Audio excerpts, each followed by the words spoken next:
నమస్తే. వివి వినాయక్ చిరంజీవికి అత్యంత ఆప్తుడు, అలానే మంచి హిట్ సినిమాలు ఇచ్చినటువంటి ఒక దర్శకుడు. అయితే వివి వినాయక్ స్టైలే సపరేట్.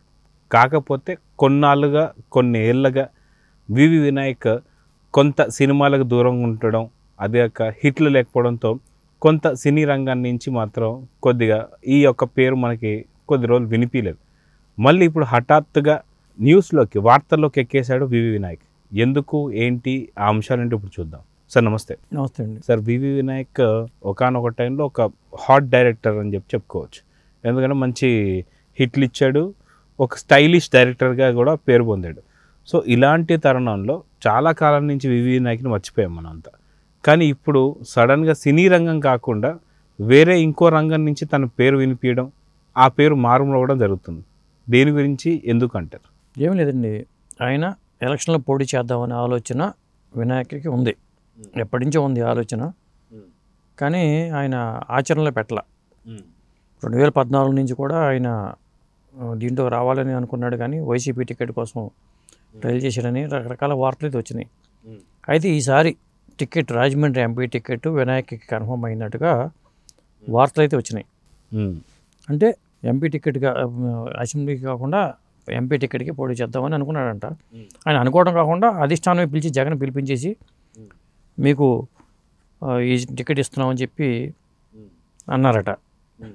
అయితే దానికి ఏంటంటే ఖర్చు అవుతుంది కాబట్టి ఎన్నికలకి అంత ఆయనకు తటపడాయం చేయాలంట, ఎందుకులే మనకి అని. అయితే ఇద్దరు నిర్మాతలు మాత్రం ఆ ఖర్చు మేము భరిస్తాం, మేము పర్లేదు పోటీ చేయమని చెప్పారట.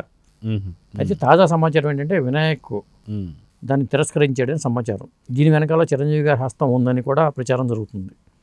వద్దు, నువ్వు ఎందుకు తలకాయ నీకు రాజకీయాలు అవసరమా, గతంలో చాలామందికి ఎలాంటి జరిగే అనుభవాలు అని గుర్తు చేశారనేది టాక్ అయితే ఉంది. అయితే మొత్తానికి ఇక్కడ వివి వినాయక్ ఒక్కళ్ళే కాకుండా చాలామంది ఈ మధ్యకాలంలో వైసీపీలోకి చేరాలని వెళ్ళడం కావచ్చు, లేదా వైసీపీ నుంచి మనకు కనిపించినటువంటి ఒక కొంత నియంత ధోరణిలో వాళ్ళు రావడం కావచ్చు. అదేవిధంగా చూసుకుంటే ఆట ఆడుకుందాం ఆంధ్ర కాస్త మంచి క్రికెటర్ అయినటువంటి ఒక అంబటి రాయుడు కూడా అంత స్పెషలిస్ట్ అయినటువంటి క్రికెటర్ కూడా డక్అవుట్ అయిపోవడం జరిగింది. సో అక్కడి నుంచి వికెట్లు ప్రతిదీ పడిపోతూ వస్తూనే ఉన్నాయి.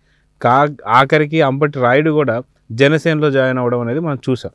సో ఈ రకంగా చూసుకుంటూ వెళ్తే వైసీపీలో సరైనటువంటి ఒక భవిష్యత్తు కూడా లేదు అన్నట్టు కొన్ని విమర్శలు అయితే వినిపిస్తున్నాయి. దాని నుంచి మీరు ఏం చెప్తారు? అంటే భవిష్యత్తు ఉందా లేదా పక్కన పెడితే చిరంజీవి గారు ఇది కొంత కీలక పాత్ర పోషించారు, అంటే పోటీ చేయకుండా ఉండటానికి అని చిరంజీవి గారి మాట ఎక్కువ నమ్ముతూ ఉంటాడు. అతను అభిమాని, చిరంజీవి గారు అంటే అభిమానం ఉంది. చిరంజీవి గారితో ఠాగూరు, ఖైదీ నెంబర్ 150 సినిమాలు తీశాడు. ఆది సినిమాతో డైరెక్టర్గా ఆయన కెరీర్ స్టార్ట్ అయింది. అప్పటి నుంచి మంచి హిట్లు ఉన్నాయి. కానీ సడన్గా రాజకీయాలు దృష్టి ఎందుకో మళ్ళీ ఆయన్ని రాజకీయాలంటే అంత ఈజీ కాదు, దీనికి చాలా సవాళ్ళు ఉంటాయి, నువ్వు ఆలోచించుకో అని చెప్పి చిరంజీవి గారు హితబోధ చేసిన తర్వాత ఆయన రిలీజ్ అయ్యి తప్పుకున్నాడనేది ఒకటి సమాచారం ఉంది.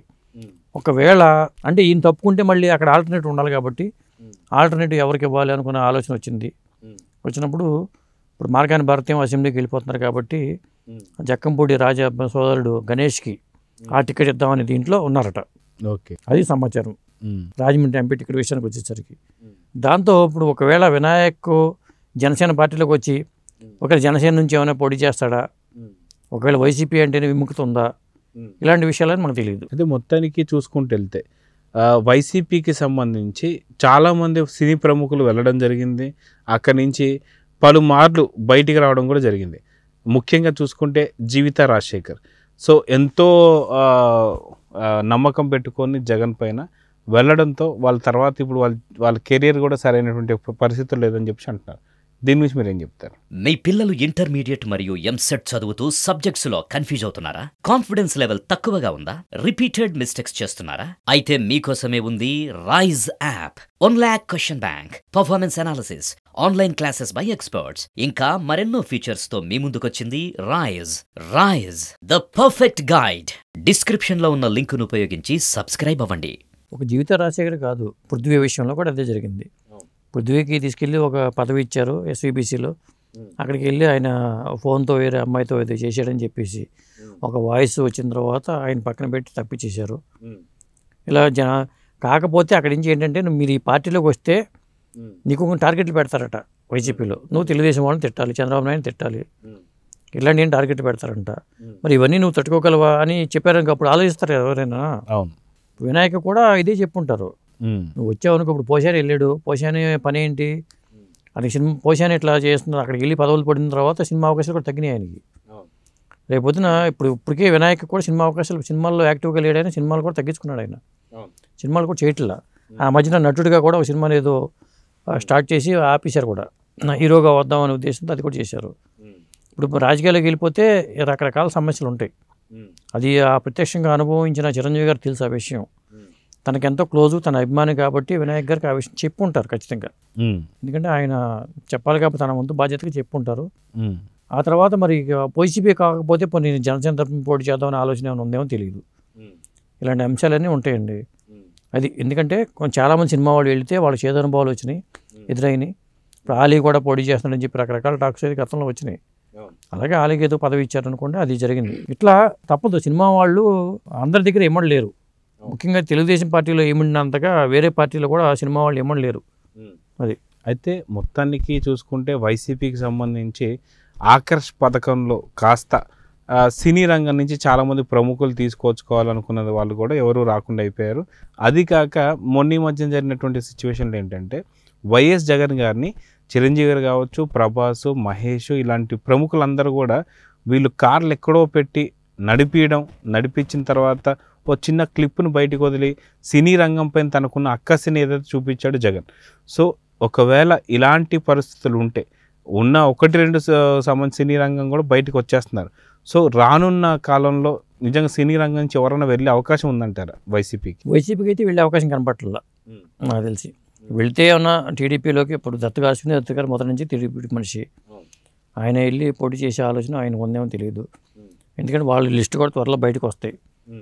అలాగే ఇంకా కొంతమంది ఉన్నారు. ఇప్పుడు పృథ్వీకి ఏంటంటే జనసేన నుంచి పోటీ చేద్దామనే ఆలోచనతో పృథ్వీ ఉన్నాడు. టికెట్ ఇస్తే పోటీ చేద్దామనే ఆలోచన పృథ్వీకి ఉంది. ఒకవేళ శివాజీ ఏమన్నా ఈసారి మరి బరిలో దిగుతారా లేదా అది తెలియదు. మొత్తానికి కొంతమంది సినిమా వాళ్ళు అయితే వచ్చే అవకాశం ఉంది, కానీ మరి వైసీపీ వైపు వెళ్ళే సినిమా వాళ్ళు ఎవరు అంతగా కనిపించట్లేదు మనకి. ఏమన్నా వాళ్ళు పోటీ చేస్తే జనసేన నుంచి, ఎందుకంటే పవన్ కళ్యాణ్తో ఉన్న దీనివల్ల అభిమానం వల్ల, సాన్నిహిత్యం వల్ల కొంతమంది పోటీ చేసే అవకాశాలు ఎక్కువగానే ఉంటాయి. లేదా చంద్రబాబు నాయుడు పార్టీ, తెలుగుదేశం పార్టీ తరఫున దిగే అవకాశం ఉంటుంది. అది మొత్తానికైతే సినిమా వాళ్ళు సినిమాలు చేసుకుంటూ హ్యాపీగా ఉండటం బెటర్, కానీ రాజకీయాలకు వెళ్ళిన తర్వాత రెండుకి చెడ్డ రావడిలాగా మారిపోయే ప్రమాదాలు అయితే ఉంటాయి. సో రానున్న 2024లో సినీ రంగం అంటే రాజకీయాల్లో సినీ రంగ పాత్ర ఎంత ఉండొచ్చు అంటారు? అంటే జనసేన టీడీపీ పొత్తు ఉంది కాబట్టి, జనసేనకి పవన్ కళ్యాణ్కి సినిమా రంగంలో మంచి ఫాలోయింగ్ ఉంది కాబట్టి చాలా వరకు సినిమా వాళ్ళు ఎన్నికల ప్రచారంలో పాల్గొనే అవకాశం ఉందండి. చాలా కీ రోల్ పోషించే అవకాశం అయితే సినిమా వాళ్ళు జనసేన తరపున పోటీ చేసే అవకాశాలు ఉంటాయి. ఇక తెలుగుదేశం పార్టీ బాలకృష్ణ గారు వీళ్ళందరూ, మరి బాలయ్య బాబు అంటే ఏ స్థాయిలో ఉందో మీకు తెలుసు కాబట్టి బాలయ్య బాబు అక్కడ పోటీ చేస్తారు ఎట్లాగో హిందూపూర్లో. ఆ తర్వాత సినిమా వాళ్ళు కూడా కొంతమంది ఏమన్నా సినిమా ప్రముఖులకి కొంత రాఘవేంద్రరావు గారు అంటే ప్రత్యక్ష ఎన్నికల్లో రారు, వాళ్ళు ఏమైనా ఆయనకి పదవులు ఏమైనా వస్తే వాళ్ళు స్వీకరిస్తారు తప్పితే డైరెక్ట్గా వచ్చేవాళ్ళు లేరు.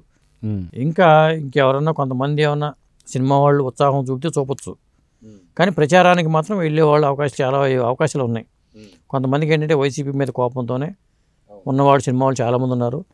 ముఖ్యంగా నటికుమార్ లాంటి వాళ్ళు, ఇలా కొంతమంది మొన్న ఈ మధ్యన చంద్రబాబు నాయుడు గారు అరెస్ట్ తర్వాత స్పందించి బయటకు వచ్చిన వాళ్ళు కొంతమంది ఈసారి టీడీపీ ప్రచారంలో పాల్గొనే అవకాశాలు ఎక్కువగా ఉన్నాయి. సో చూద్దాం సార్. మొత్తానికి 2024 సంబంధించిన ఎలక్షన్స్ మాత్రం చాలా రసవత్తరంగా ఉండబోతున్నాయి. దాంట్లో ఎంత కీలక పాత్ర అనేది సినీ రంగం వహిస్తుందో చూడాలి మరి.